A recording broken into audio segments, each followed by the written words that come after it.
Finales never live up to the expectations in people's heads because fans spend so long theorising and coming up with good theories, to be fair, so they can never actually enjoy what they receive. No matter what they receive, it's never going to live up to expectations, no matter what. This is exactly what happened to Strange Things. It's what happened to most finales of any show, because fans spend so long theorising on these shows that when they actually receive what they receive in the finale, it can never compare to what the fans have spent so long theorising on. Did the cast and directors amp up the dark themes a little bit too much in the promo compared to what we actually receive? Yes. They made it seem like it was going to be much darker, much deadlier, and we just didn't receive that. Did the fan theories go crazy? Also yes. It's going to be hard to compare what you think should happen compared to what actually does happen. But was it a more than satisfactory finale? Yes. People saying that it's total rubbish, saying it's awful, the directors aren't good, they've really just let themselves down. It's not true, because our expectations are so high. It's just never going to live up to the standards that we put in our heads. When watching a finale as big as Stranger Things is one, you need to take your expectations and halve it. Most of the fandom has spent the last 4 months theorising intensely. Some of them don't even make any sense, and some of them are incredible. And those incredible theories people latch on to, so when it actually comes to watching the show, it's of course going to be a disappointment. A lot of the fandom, or just any of the viewers, aren't appreciating the show for what it actually was, the finale for what it actually was. They're concentrating on what it wasn't. The first part of season 5 I don't think could have been better. It had shocks, twist, great writing. There's absolutely no notes for me on that one. But what I will go into is what I did like, particularly in this first part of the finale. So the first I'm going to touch on is Karen fighting the Demogorgon, of course. Iconic. The absolute, I'm loving the edits that we're receiving from the fandom, the great editors that people have on social medias and stuff. Just the whole family, I just can't even put into words at describing how much I loved Karen fighting the Demogorgon. Not once, but a few times, because she does it again she does it again in part 2. It very much gave me Harry Potter vibes when we saw, like Deathly Hallow vibes when we saw Karen fighting the Demogorgon. I felt like there was a good parallel there between the Wheelers and the Weasleys. They're just the mothers going at it the most. Like, you wouldn't think much of them in the earlier seasons, but as soon as they start attacking their children, particularly the daughters. The next one I'm really happy about, that I did enjoy in part 1, was the fact that they brought Callie back. I know a lot of people were wondering what was going to happen with it. Was she going to come back? Were they just going to forget about her and she be a forgotten character in the past? Because obviously a lot of people weren't happy with that episode that received that she was in. So yeah, I'm happy that they brought her back and she's wrapped up a storyline. Even though she wasn't that prominent in the whole of season 5, she was still there, she contributed, and her contributions were important. It meant that obviously they could get to the children. Another bit that I really enjoyed with part 1 was Hopper's speech to Elle. I felt like it was really important, it was needed. Hearing the pain that Elle felt when Hopper was leaving, because she thought obviously he was going to die, we didn't know what was on the other side of that door. Yeah, just seeing that connection a little bit, because I feel like with a lot of the final season we don't see so much as the connections between the characters as much. It's not as prominent in this season of Stranger Things, so seeing that I felt like was really important, especially after that whole fight scene that they had, like a massive fight scene. We didn't know if Hopper was going to make it, we didn't know if Elle was going to make it, so then hearing that speech at the end wrapped that up very nicely, and I felt like Elle really needed to hear that. The final bit of part 1 was when Mike was stealing the kids to safety. I thought it was a really good full circle moment of the older kids leading the newer kids to safety because they knew what they were doing, and I really enjoyed that. It felt very much like a perfect full circle moment, and I'm happy they included that, because obviously they've went through the same things, they're the same age as these kids are now, and it's just so good. Now let's move on to part 2. Obviously part 2 is a controversial bit. Everyone dislikes part 1. I've not seen anyone complain about part 1, but part 2 is where a lot of the controversies come from. Some people enjoyed it, a lot of people didn't. So what I'm going to do first is I'm going to go through what I did enjoy about part 2 first, and then I'm going to go through the issues with it, and then I'm going to go through what I didn't like, because I feel like a few things do need to be addressed. So the first bit I did enjoy about part 2 is obviously the whole wormhole situation.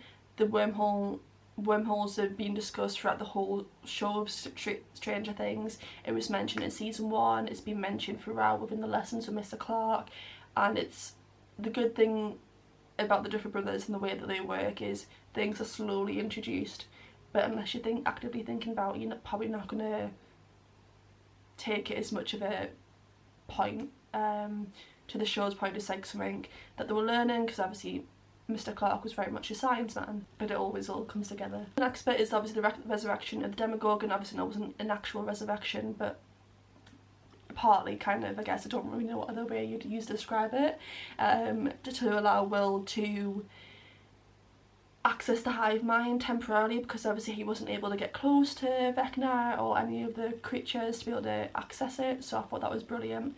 One thing I did think about all the ideas that were coming up with, that felt like they were coming up with them a little bit too quickly.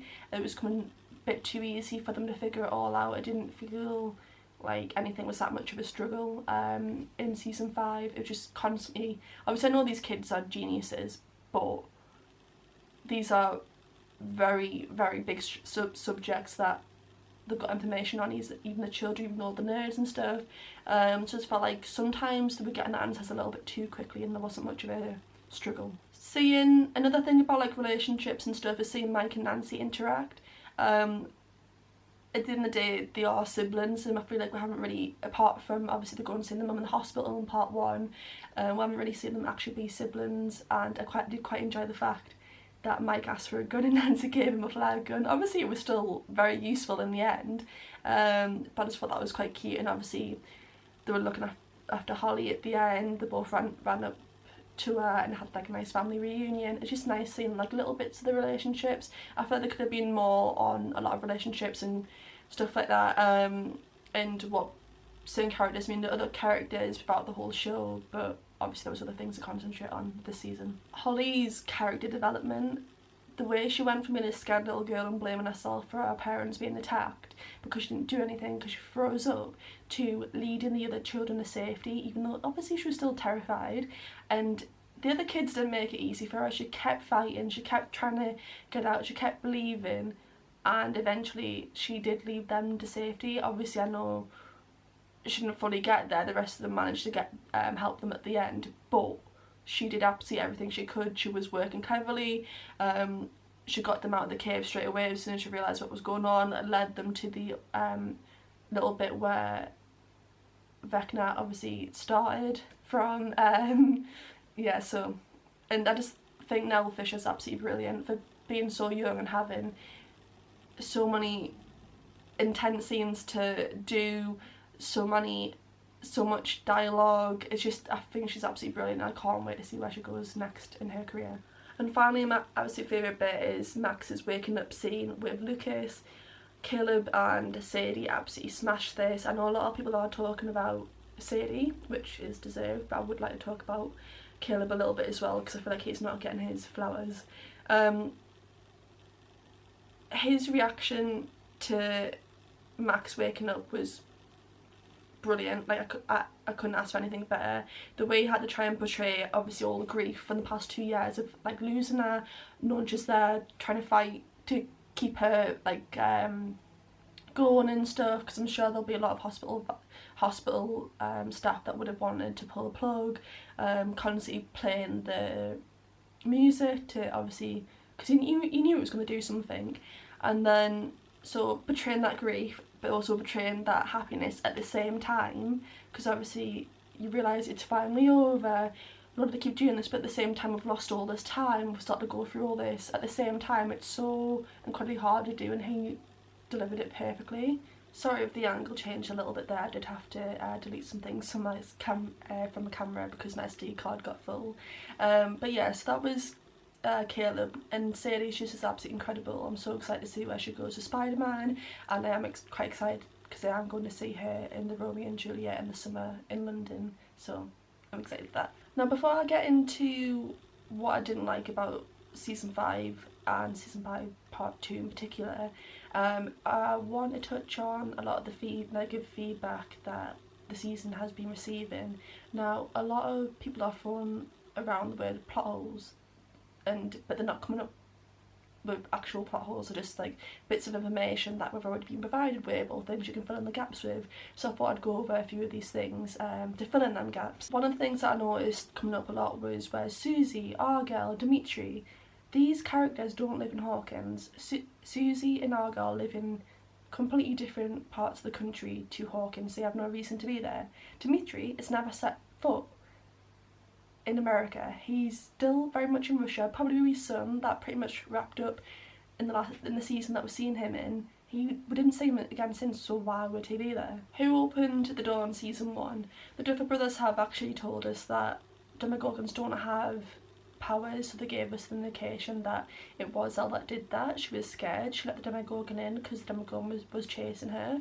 There is actually a like a behind the scenes interview with them where they do heavily hint at it. Yes, it should have been hinted at in the show. Why was the Upside Down stuck on November 6th? This is explained in the show. It was stuck because that's when Elle opened the gate. The day that Will went missing. There's a whole discussion about this when Nancy realises that her house is stuck on the day that Will went missing because she checks her diaries. That's where it comes from. Why was Will taken in the first place? This is also explained in the show. I think this is actually explained by Will himself. Will is seen as weak, easily broken, and he also lived very close to the lab, so he was probably just wrong place, wrong time. The next thing that a Demogorgon could find. Another one I've seen was Max's letters were never brought up or addressed. I don't know why people think they would need to be brought up or addressed. Max wrote them when she thought she was going to die. The girl was grieving. There was a lot of things left unsaid. We wouldn't have seen these because she never died. What we do have is an episode called Dear Billy, where she literally reads the one she wrote to Billy, to obviously him, to his grave, but we have literally no reason to hear the other letters because Max is still alive, which means them letters would be unopened. This one is a big one, and there is a bit of an issue with this. What happened to all the creatures in the Upside Down? Vecna is no longer there. Obviously the creatures serve Vecna. This is explained in the first season about the hierarchy, or second season about the hierarchy of all the creatures, like the Mind Flayer, Vecna, Demogorgons, bats, all them. The bats were only there to protect Vecna while he was in the house. We literally saw this because they were constantly circling the house, and then Eddie distracted them, took them away from the house, and then others could get inside. The vines in the Upside Down are dead, they're not active anymore. We did used to know that if you stepped on a vine, that would alert Vecna that you're there. He was not there anymore, he doesn't care. And that goes for the lab in the Upside Down as well. Vecna isn't there, he does not care, he has no reason to stop them being there. At that point we don't even know if they're really that aware of Vecna itself. Obviously we know that they know about number 1 because he's the start of it all, but as far as we're aware, they don't know about Vecna, and there's no reason for Vecna to bother them because they're not doing anything to affect him, and he's also just not in that world anymore. That being said, I don't actually know why we don't see the Demogorgons again. Obviously we do know that they are with Vecna in that new world because they take the kids, they put them up on the wall, and then we just don't see them again. I do feel like it feels a little bit wrong for us to not see the Demogorgons in the final bit, because obviously it started with them. We would like to see them again. Yeah, just I don't know why they're not in the final bit. The rest of it makes sense, but why they're not there when we know that they're aware, because we've seen them there at some point. How did the kids not have tendrils down their throats like Will did? Will was there for a while. He was there for, I think it was like at least a week or something, and Will also served a different purpose, so they might not have needed to go that far deep into it. Plus there was more kids, so it might not have had to have that much of an effect on the body. How did Will not die with the hive mind when Vecna and the Mind Flayer died? Will is not actively part of the hive mind. He can tap in, can tap out of it, but this isn't the same as when he was a child, when he was actively part of it. He can only tap in and tap out of it when he is near it, when he's needing to be in it. He can access it himself, and it's always a temporary thing. Yes, I do agree that when Vecna and the Mind Flayer died, that should have had some kind of effect on Will, but I don't think it would have killed him, because at the end of the day he still had a little bit of a connection to them, but not enough anymore to actually kill him when they died. How are they suddenly able to breathe in the Upside Down? They've always been able to breathe in the Upside Down. The reason why you see them in the hazmat suits at the start is because this is a new thing. They need to test out to make sure that's safe, to make sure that's breathable, but after a while we see everyone in the Upside Down without it. Will was an exception because he was sick because of what happened to him, and being in the Upside Down for so long, he said it was cold, it made him more sick. Sorry if it is getting a bit darker as well, the sun is setting, I'm trying to get this video filmed today and get it up tomorrow, so I do apologise. Okay, finally what I didn't like about part 2, and I'm including like the finale in part 2 because I'm not going to go part 2 and then in the finale, I'm just going to include it all in one. So the first thing is, Joyce's character is so absent in the whole of the final season actually altogether. In the first bit she's a little bit more prominent, but in the part 2 and the finale she's just not really there at all. She barely says anything, then at the end she just chops Vecna's head off. I don't really understand that, because all she does is shout Will, or she's like talking to Will like a little bit, but she's not really actively there. There was absolutely no suspense in the part 2 or the finale. I don't understand why. There was like maybe a little bit when Steve nearly fell off the tower, then that went pretty quickly. I thought that was maybe the start of people nearly dying, but no, that was literally it. There was just no suspense. Like no one major really died apart from Elle, and they played it a little bit too safe. Obviously they keep saying it's not Game of Thrones, everyone's not going to die, but you can't spend like a whole season having all this crazy stuff happen and there being absolutely no effect of it. I do feel like either Vicky or Robin should have died at the washing machine scene when they're downstairs at the hospital. Another point that I saw that I didn't actually think about, but then I was like, oh yeah, when I read it, is why weren't the kids affected when the Mind Flayer was being burned, when Vecna died, when the Mind Flayer died? Obviously at that point they were getting connected to the hive mind, they were literally still connected to the hive mind by their mouth, and yeah, I just didn't understand that. I don't know if anyone has like an explanation for that or what, but that's one of the ones that I didn't actually understand myself. And then the final bit that I didn't like about the final season is, why weren't the buyers treating Elle like a family? Like, you don't really see that much interaction between Elle and the buyers, especially Jonathan. I feel like we didn't really see them interact at all in the final season. And also like Eleven's reaction to Max coming back was a bit weird, considering they were like best friends, she hasn't seen her in years, and there wasn't really much of a reaction there. I feel like a lot of it could be down to editing as well, because obviously you can have all the shots you want, but if the editing's not making things impactful, then that could be the downfall of it. I would give part 1 a 9 and part 2 a 7.5. Could it have been better? Absolutely. Was it a good enough ending? Yes. People seem to think that it's just the most awful thing, and I don't know if it's because thinking too much about what it wasn't rather than what it was, but I'm taking it for what it was, and I'm satisfied enough with that. Obviously people have their own opinions, but I don't have any issues with it. Yes, it could have been a bit more intense, a bit more suspenseful, more deaths, but I'm happy with that. So that's basically my review. Obviously let me know your thoughts. I do obviously have my Stranger Things jumper on at the moment, and yeah, let me know what you think. Thanks so much for watching. Bye now.